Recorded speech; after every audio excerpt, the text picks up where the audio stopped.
Me lembrou do Eugênio Spikevich, do médico, aquela coisa abominável da face da terra, que drogava, né, os seus pacientes. Os pais ficavam na antessala, né, porque ele falava, não, agora eu vou ter que fazer um procedimento, vocês aguardem. Enquanto os pais aguardavam seus filhos, eles aguardavam seus filhos serem e ele filmava tudo. Eugênio Spikevich, o nome que se tornou sinônimo e símbolo da Brasil. Se ele é com certeza um dos mais perversos pedófilos, se não for o maior em questão de tempo de vida e de ação colocada. Ele era tão cruel que ele usava, inclusive, a grande inteligência dele, como extremamente talentoso, era o maior nome da medicina ligada à adolescência e à infância no Brasil. Tinha um instituto importantíssimo de saúde da adolescência e ele também era responsável em um dos hospitais de referência em São Paulo. Hospital que é basicamente para pessoas de baixa renda. E ele conseguia, exatamente por essas pessoas não terem tantos recursos, levar os pais e o filho numa desculpa que o menino tinha uma doença X, e ele fazia serviços dele dentro do consultório dele, com o menino dopado e os pais na recepção. Imagens não têm a menor condição de serem exibidas da forma como foram gravadas pelo médico Eugênio Spikevich, especialista no atendimento de adolescentes. Por trás dos borrões que aparecem na tela, há um homem abusando de seus pacientes, todos garotos que foram sedados pelo médico. Os adolescentes não têm ideia do que está sendo feito com eles, assim como Spikevich também nem desconfia que irá ser preso por ter cometido esses crimes. A instauração do inquérito policial para esclarecimento de quem seriam aquelas vítimas que estavam ali, eu tinha que solicitar a prisão dele, eu tinha que ter um detido. E daí eu instaurei o inquérito policial. Olha, esse laudo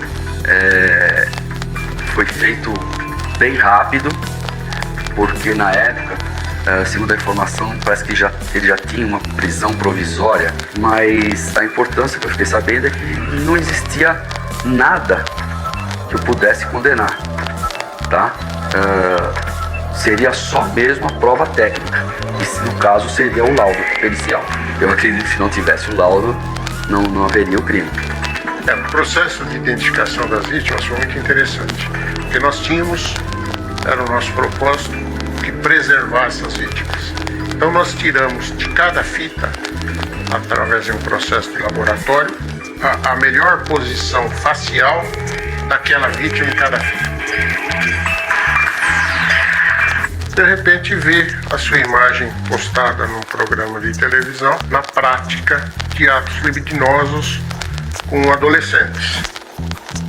No dia do programa, eu recebi um telefonema de uma pessoa que residia no edifício dele e dizendo quem se tratava.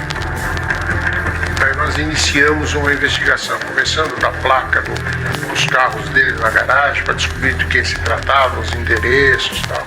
Então logo ele foi detido lá na sua própria residência.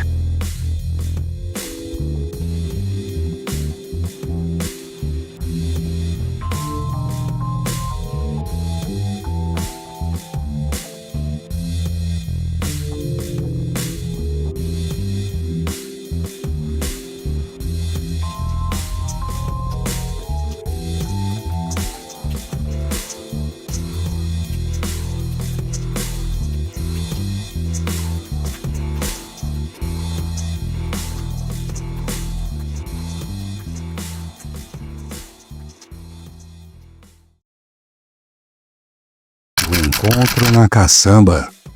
O médico, as fitas e o mais perverso do Brasil, Eugênio Spikevich.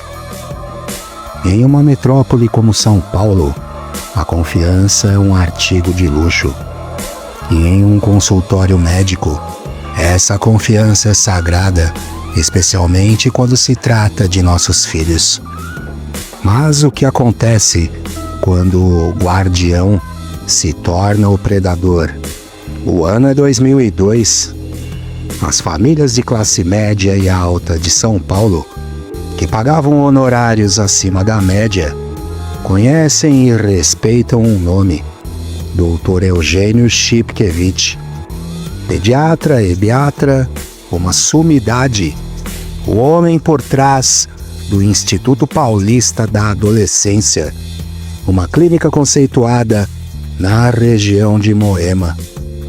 Ele estava prestes a lançar um livro sobre a alma adolescente, prometendo desvendar os segredos que os seus filhos não contam. Mas o verdadeiro segredo, o segredo que ele guardava, não estava em seu livro, estava em 35 fitas de vídeo que de repente apareceram em uma caçamba de lixo.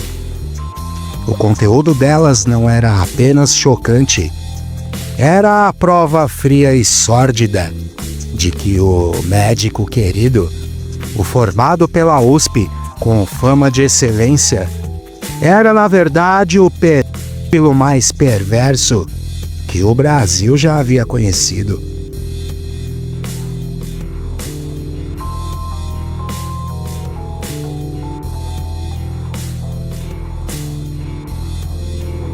O arquivo do terror é a prova irrefutável. A descoberta das fitas foi um acaso macabro, um erro de arrogância ou um pedido de socorro silencioso do criminoso. Shipkevich tentou dar fim ao seu arquivo de horrores, jogando 35 fitas cassete semi-destruídas em uma caçamba de lixo. Ele chegou a jogar detergente e álcool nas fitas, mas falhou em incinerá-las.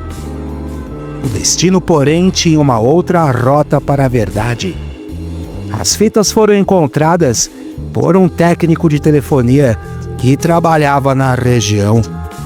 Curioso com o volume e o tipo de material dispensado, fitas de mini VHS, um formato caro e particular da época, o homem as levou para casa com a intenção de tentar aproveitá-las.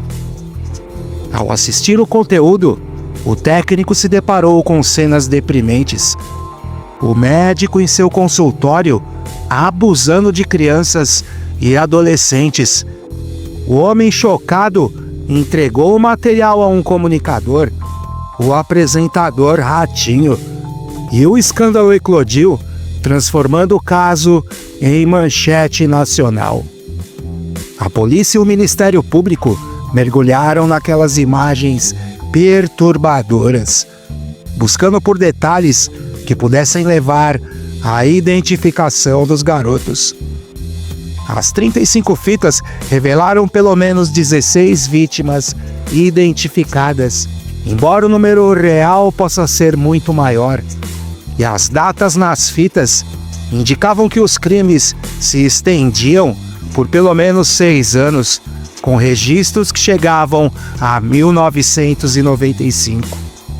A polícia também encontrou, em um quarto trancado no apartamento do médico, outro computador e mais de 10 fitas gravadas, aumentando a extensão do acervo doentio.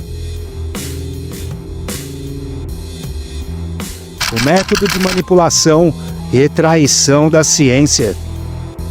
Eugênio Shipkevich não era um predador comum. Ele era um manipulador inteligente que utilizava sua posição de autoridade e a confiança inabalável dos pais. O abuso da vulnerabilidade. Ele explorava a inocência e a necessidade, usando sua clínica na Rua Nebraska, em Moema, para garantir o isolamento com as vítimas, que tinham 8 e 16 anos. Ele usava 2 artifícios cruéis. Ele oferecia tratamento gratuito ou com desconto para famílias carentes, mas com uma condição perversa. As consultas deveriam ser agendadas aos sábados ou domingos, quando a clínica estava vazia. Ele dopava muito dos garotos.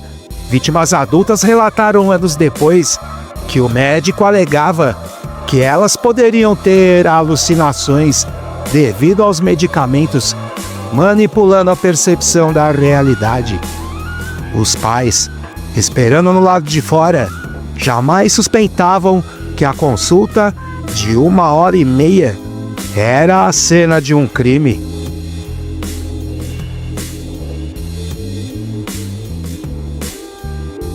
A tese de defesa bizarra. Mesmo após a prisão em março de 2002, e diante das imagens irrefutáveis, o médico manteve-se calado à polícia. Mais tarde, ele tentou uma defesa insólita, alegando que as imagens não mostravam abuso sexual, mas sim, abre aspas, pesquisas científicas, fecha aspas, sobre a sexualidade dos jovens, admitindo apenas infrações éticas.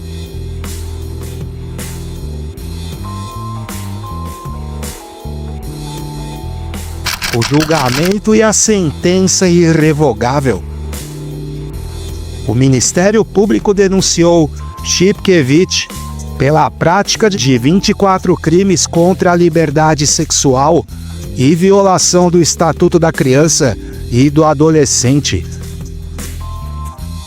A queda de um ícone. A vida de prestígio do médico desmoronou. Seu livro sobre adolescentes teve o lançamento na Bienal do Livro Suspenso.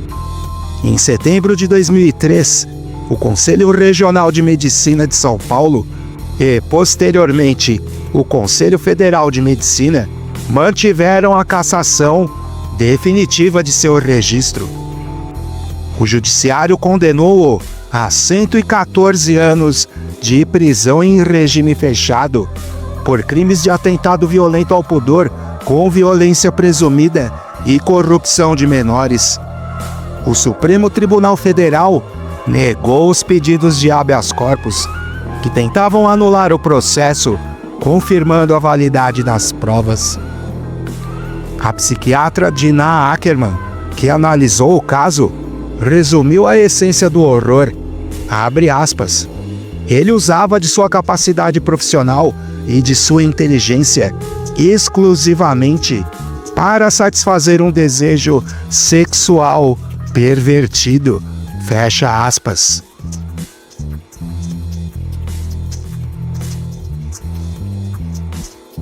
Hoje, Eugênio Chipkevich, o médico formado pela USP e referência em ebiatria, cumpre sua longa pena, um nome banido da medicina e da decência. Mas o silêncio que se abateu após a condenação não pode nunca apagar o trauma. O caso Chipkevich não é apenas um registro policial, é um lembrete sombrio e atemporal. Um lembrete de que o mal pode se vestir de jaleco branco, usar um sorriso confiável e se esconder na figura mais respeitada, manipulando o sistema e a vulnerabilidade de suas vítimas. A caçamba de lixo devolveu à sociedade uma verdade insuportável, que em algum lugar a escuridão sempre encontra um jeito de trair a luz, deixando apenas as cicatrizes, as fitas e o eco do terror na sala de espera de um consultório. E se essa história é o que aconteceu publicamente, o que mais permanece escondido nos segredos que ninguém nunca contou. E este foi mais um Maloca Pop.